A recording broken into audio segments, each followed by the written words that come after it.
Bismillahirrahmanirrahim. Assalamualaikum warahmatullahi wabarakatuh. Alhamdulillah, segala puji bagi Allah yang telah memberikan kita nikmat. Salawat serta salam semoga senantiasa tercurah kepada junjungan kita baginda Nabi besar Muhammad SAW. Kaum muslimin yang dirahmati dan dimuliakan Allah Subhanahu wa taala. Alhamdulillah, saat ini kita berada di bulan suci Ramadan. Imam Syafi'i pernah suatu ketika menyampaikan bahwasanya cukuplah manusia itu memahami sebuah surah. Apabila ia pahami surah ini, maka cukuplah ini bagi kehidupannya yang akan menyelamatkannya baik di dunia maupun di akhirat. Apa surah tersebut? Kaum muslimin yang dirahmati Allah Subhanahu wa taala.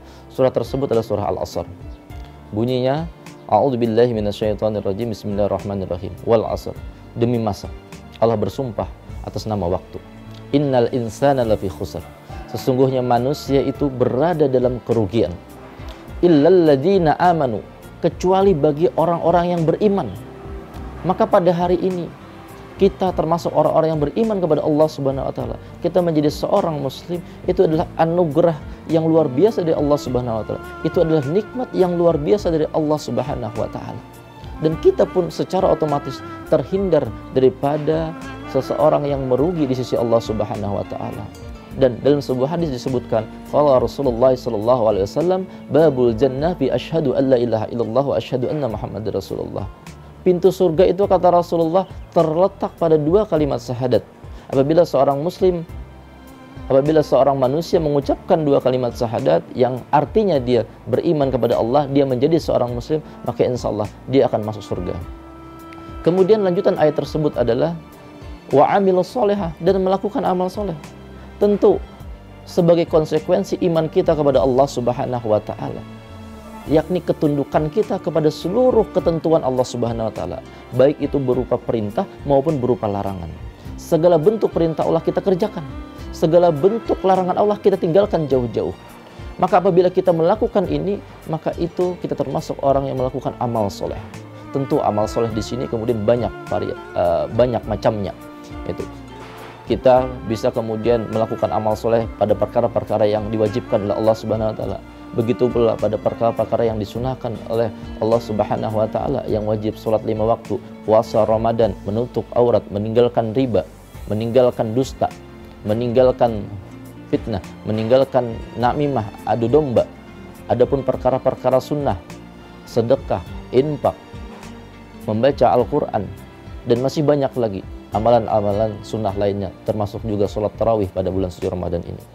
Maka apabila kita melakukan amal soleh, insya Allah kita akan terhindar daripada sikap merugi di sisi Allah Subhanahu wa taala. Apakah cukup sampai di situ? Belum cukup, kaum muslimin yang dirahmati Allah Subhanahu wa taala. Lanjutan ayat ini kemudian menyebutkan wa amilus sholihati wa tawassaw bil haq, dan nasihat menasihati dalam perkara kebaikan. Artinya kita diperintahkan oleh Allah Subhanahu wa taala untuk melakukan amar ma'ruf nahi mungkar di tengah-tengah masyarakat.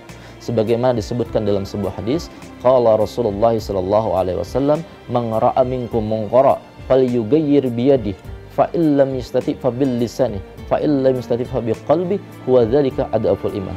Apabila engkau melihat sebuah kemungkaran di tengah-tengah masyarakat, maka ubahlah dengan tanganmu. Tangan ini bisa merujuk pada kekuasaan yang dimiliki oleh pemerintah. Bisa juga kemudian merujuk kepada tangan yang bisa merubah kemungkaran itu di tengah-tengah masyarakat. Apabila tidak sanggup dengan tangan, fa illam yastati' fa bil lisani, maka ubahlah dengan lisan. Ubahlah dengan perkataan. Kita seru saudara kita kepada perkara-perkara yang diperintahkan Allah. Kita larang mereka kepada perkara yang kemudian diharamkan oleh Allah Subhanahu wa taala. Apabila tidak sanggup juga dengan lisan, maka bencilah di dalam hati. Tetapi kata Rasulullah, itu adalah adaful iman, selemah-lemahnya iman. Kaum muslimin yang dirahmati dan dimuliakan Allah Subhanahu wa taala.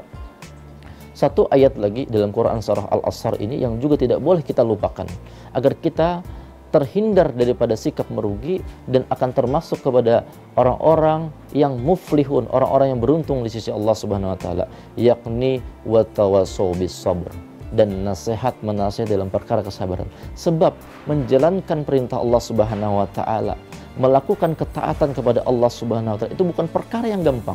Oleh karenanya kemudian kita diperintahkan oleh Allah Subhanahu wa taala agar nasihat menasihat dalam kesabaran. Karena apa? Karena ketaatan kepada Allah Subhanahu wa taala adalah bukan perkara yang mudah. Oleh karenanya butuh sifat sabar dalam menjalani perintah Allah Subhanahu wa taala, butuh sifat sabar dalam menjauhi larangan Allah Subhanahu wa taala, butuh sifat sabar dalam menjalani ujian kehidupan ini. Kaum muslimin yang dirahmati dan dimuliakan Allah Subhanahu wa taala, akhirnya kita memohon kepada Allah Subhanahu wa taala, mudah-mudahan kita terhindar daripada sifat merugi yang Allah sebutkan di dalam Quran surah Al-Asr ini. Mudah-mudahan kita bisa mengambil berkah di bulan suci Ramadan ini dengan memperbanyak amal soleh, dengan menghindarkan perkara-perkara yang mungkar dalam diri kita, dan kita bisa nasihat-nasihat dalam perkara kebaikan dan juga nasihat-nasihat dalam kesabaran. Akhirul kalam, wassalamualaikum warahmatullahi wabarakatuh.